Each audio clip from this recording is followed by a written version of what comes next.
آج یوٹیوب چینلوں پر میری قوم کے لوگ، بڑے بڑے لوگ، بڑے بڑے اسکالر بول رہے ہیں مسلمانوں کی بیٹیاں بھاگ رہی ہے، غیروں کے ساتھ بھاگ رہی ہے، یہ ہو رہا ہے، وہ ہو رہا ہے۔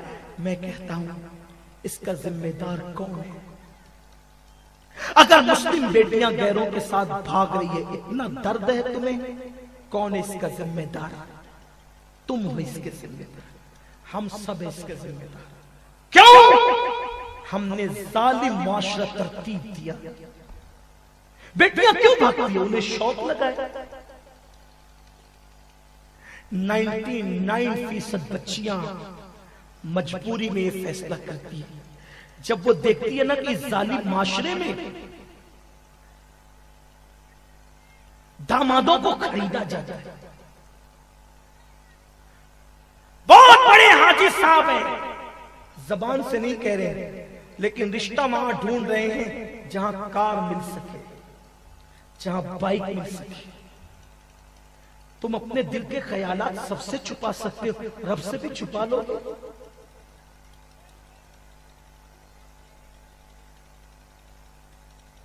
اپنی اولاد کو تم نے بیچنے کے لیے پیدا کیا تھا۔ بیٹے کو جوان اس لیے کیا تھا کہ کسی بیٹی والے کی چوکھٹ میں 2 لاکھ 5 لاکھ اور 10 لاکھ میں فروخت کر دوں گا۔ ایک غریب باپ کھیتوں میں کام کر کے، آٹو رکشہ چلا کر، ٹھیلا بھیج کر کے، یہ سارے چھوٹے چھوٹے کام کر کے جب اپنی بیٹی کی شادی کا انتظام کرتا ہے تو اس کی بیٹی ایک ایک سیکنڈ اپنے باپ کی محنتوں کو دیکھ کر سسکتی ہے۔ اور شادیاں تو تمہارے یہاں اتنی مہنگی ہو گئی ہے کہ اب شادیاں تو غریبوں کے بس کا روگ نہیں رہا۔ اسی لیے بیٹیاں کبھی کبھی 30 اور کبھی کبھی 35 سال تک کے گھروں میں پڑی رہتی ہے۔ غلامی رسول میں موت بھی قبول ہے کا نعرہ لگانے والوں، کیا تم نبی کی محبت میں یہ نہیں کر سکتے کہ چند جوان اٹھے اور قوم کو پیغام دیں کہ میں ایسے شادی کروں گا جس میں کوئی جائز نہیں ہوگا، صرف لڑکی اکیلے آئے گی۔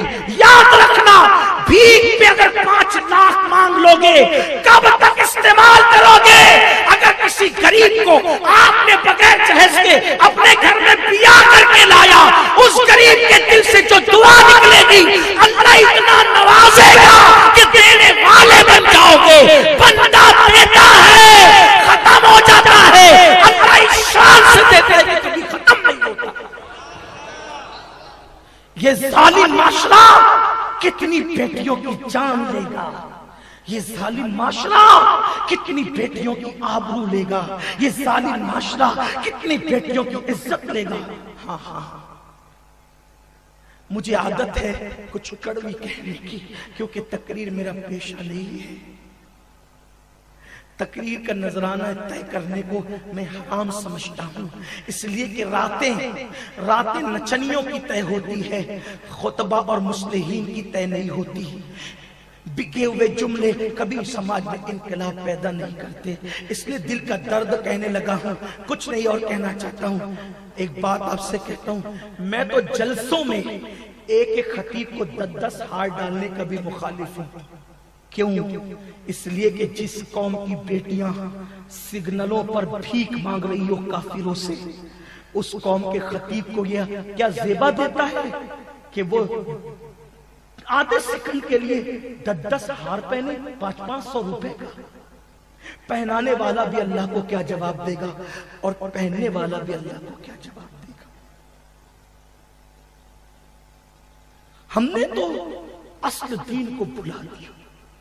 سوچو، جب نبی کی کوئی امت کی بیٹی کسی کافر کے ہاتھ میں ہاتھ دیتی ہوگی مجبوری کی وجہ سے، تو رسول پاک کے دل پر کیا گزرتی ہوگی؟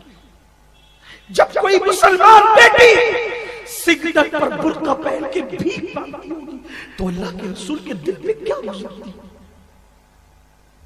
ہم نے کتنا ظالم معاشرہ ترتیب دیا۔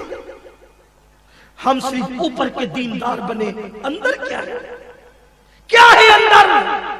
اگر اندر واقعی درد ہے، کیوں سماج کے لوگ فیصلہ نہیں کرتے کہ ہم اپنے سماج سے وہ مشرکانہ رسومات کو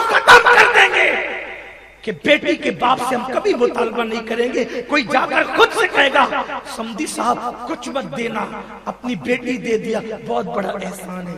جو اس کے دل سے دعا نکلے گی نا تمہاری نسلیں آباد رہے گی. لیکن تم پیسوں کے غلام بن گئے, تم نفس کے غلام بن گئے.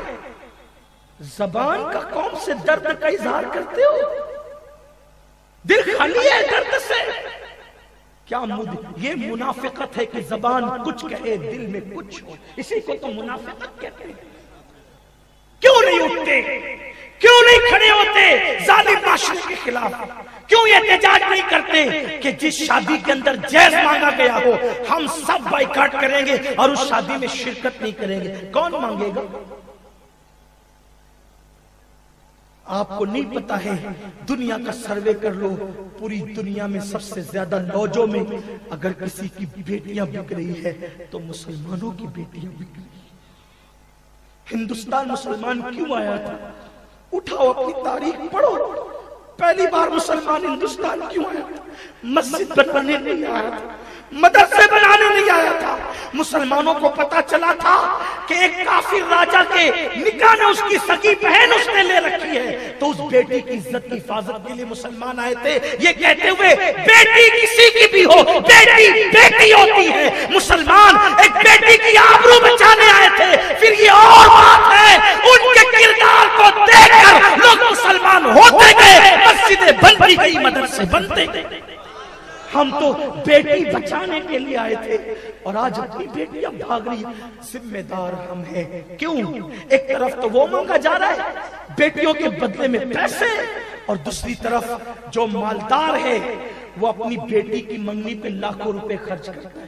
کیا ایسا نہیں ہو سکتا, ایسا نہیں ہو سکتا کہ وہ لاکھوں روپے میں سے کچھ بچا کر کسی غریب کی بیٹی کی شادی ہم کر دیں, کسی یتیم کی ہم شادی کر دیں, کسی کے سر پہ دوپٹہ ڈال دیں؟ ہم یہ نہیں کر سکتے. بڑی معذرت کے ساتھ ہم نے 1-1 لاکھ روپے کی قبروں پہ چادر تو چڑھائی, کاش ہم وہ 1 لاکھ کی بجائے 100 روپے کی 200 کی چادر چڑھا کے بقیہ رقم کسی غریب کی شادی میں خرچ کرتے تھے. یہ بات نہیں ہے کہ اہل سنت کے پاس دولت نہیں ہے.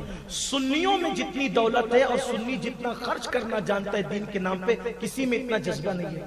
بس فرق اتنا ہے کہ ہم اپنی دولت کو جہاں خرچ کرنا چاہیے ہم وہاں خرچ نہیں کرتے. ایک رات اگر کوئی آ کر کے بلبل چہکے گی نا 50,000 نذرانہ بھی دو گے اور اس پہ اڑاؤ گے بھی. مسجد کا امام مہینے بھر نماز پڑھائے گا, تنخواہ نہیں بڑھاؤ. جس نے مہینے بھر تمہاری خدمت کرنی ہے, تمہارا بچہ پیدا ہو تو اس کے کان میں اذان بھی دینی ہے, مر جائے تو نماز جنازہ بھی پڑھانی, تمہارے بچوں کو الف با سے لے کر قرآن کی تعلیم بھی. پھر وہ امام برا کے برا ہے. کیا کبھی اس کو بھی اپنے گھر بلا کر کے آپ نے عزت کے ساتھ کچھ کھانا کھلایا؟ سارے نخرے آپ نے بلبلوں کے, اور پتہ نہیں خطیب الہند اور کیا کیا. ہم جیسوں کو بھی لوگ علامہ کہتے تو شرم آتی ہے, ہمیں بھی شرم آتی ہے. اس لیے کہ ہماری جماعت میں جب کبھی علامہ کہا جاتا تھا تو اس سے مراد علامہ ارشد القادری مراد لیے جاتے تھے. آج تو ہر بندہ مفکر اسلام ہے, ہر خطیب خطیب الہند ہے, ہر پیر شیخ المشائخ ہے. کیا مذاق ہے, کیا دین تھا, کیا سنیت تھی, اور کیا ہم نے بنا رکھا ہے. نہیں میرے بھائیوں, اس سے پڑھا لکھا طبقہ ہر دن ہم سے بدگمان ہو, ہر دن ہم سے بدزن ہو رہا ہے. ہمارے مجمع میں سنجیدہ لوگوں کی کمی ہوتی جا رہی ہے. کیوں؟ اس لیے کہ ہم منبر پر القابات پر القابات. کیا لوگوں کو نہیں پتا؟ ایک بار حضور مجاہد ملت کو کسی ناظم نے کہہ دیا تھا کہ ایک زندہ ولی کو دیکھنا ہے تو مجاہد ملت کو دیکھ لو. رو پڑے اور کہنے لگے قیامت میں جب میرے گناہ کے سبب مجھے جہنم میں لے جایا جائے گا تو اللہ سے بس اتنا کہوں گا کہ لوگ جو گمان کرتے تھے اس گمان کے صدقے مجھے بخش دیا جائے. ہمارے بزرگوں کی عاجزی ہے, لیکن ہمارے ناظم اجتماع ناظم اجلاس کی بھی مجبوری ہے. اگر القابات نہ لے تو مقرر کی تیوری چڑھ جاتی ہے, ناکھاں کی طبیعت بدل جاتی ہے. میں کہتا ہوں یار حضور کی غلامی سے بڑھ کر ہمارے پاس لقب کیا ہے؟